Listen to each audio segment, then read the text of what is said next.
செய்தி. IPL போட்டியில் சென்னை அணி தோல்வி அடைந்ததை கிண்டல் செய்த இளைஞர் மீது தாக்குதலானது நடத்தப்பட்டுள்ளது. அண்மை செய்தியை தற்போது நாம் பார்த்து கொண்டிருக்கிறோம். IPL போட்டியில் சென்னை அணி தோல்வியடைந்ததை கிண்டல் செய்த இளைஞர் மீது தாக்குதலானது நடத்தப்பட்டுள்ளது. சென்னை திருவள்ளூர் நகரில் ஜீவரத்தினம் என்ற இளைஞர் மீது கொலைவெறி தாக்குதலானது நடைபெற்றுள்ளது. நண்பர்கள் மது அருந்திக் கொண்டுள்ள சென்னை பெங்களூரு போட்டியை பார்த்தபோது இந்த சம்பவமானது நிகழ்ந்துள்ளது. அண்மை செய்தியை தற்போது நாம் பார்த்து கொண்டிருக்கிறோம். தற்போது இளைஞருக்கு உயிருக்கு ஆபத்தான நிலையில் ராயப்பேட்டை மருத்துவமனையில் தீவிர சிகிச்சையானது வழங்கப்பட்டு வருகிறது. அண்மை செய்தியை தற்போது நாம் பார்த்து கொண்டிருக்கிறோம். இளைஞர் மீது தாக்குதல் நடத்திய 7 நண்பர்கள் தற்போது கைது செய்யப்பட்டு விசாரணையானது நடைபெற்று வருகிறது. அண்மை செய்தியை தற்போது நாம் பார்த்து கொண்டிருக்கிறோம். கூடுதல் விவரங்களை வழங்குவதற்காக சிறப்பு செய்தியாளர் ராம்குமார் இணைப்பில் இருக்கிறார். வணக்கம் ராம்குமார், இது குறித்த விவரங்களை பதிவிடுங்க.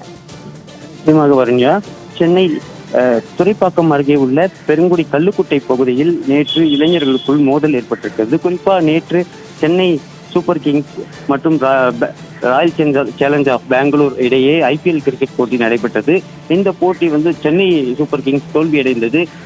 இந்த தோல்வியடைந்தது தொடர்பாக அங்கு கூடியிருந்த நண்பர்கள் அனைவரும் மோதி இருக்கிறார்கள். இதில் ஒருவர் கொடூரமாக தாக்கப்பட்டு ராயப்பேட்டை அரசு மருத்துவமனையில் அனுமதிக்கப்பட்டிருக்கிறார். குறிப்பாக தாக்குதல் நடத்திய நபர்கள் 7 பேர் கைது செய்யப்பட்டிருக்கிறார்கள். அந்த நபரை தாக்குதல் நடத்தியது மட்டும் இல்லாமல் கல்லுக்குட்டை மற்றும் பெருங்குடி பகுதியில் இருந்த கண்காணிப்பு கேமராக்களையும் உடைத்திருக்கிறார்கள். குறிப்பாக கல்லுக்குட்டை வேளச்சேரி பகுதியை சேர்ந்த நண்பர்கள் திருவள்ளூர் நகரில் மது அருந்துவிட்டு நேற்று இந்த கிரிக்கெட் போட்டியை பார்த்திருக்கிறார்கள்.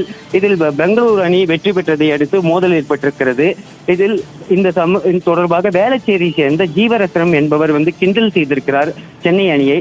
இதனால் ஆத்திரமடைந்த அனைவருக்கும் வாய் தகராறு ஏற்பட்டு பின்பு மோதலாக மாறியிருக்கிறது.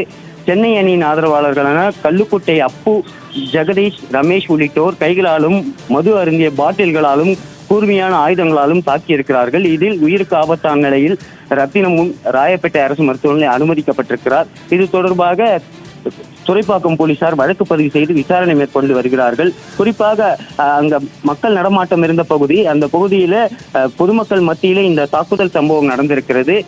அதாவது அந்த பொதுமக்கள் புகார் கொடுத்தும் அந்த பகுதியில காவல்துறையினர் வரவில்லை என்ற குற்றச்சாட்டு இருந்திருக்கிறது.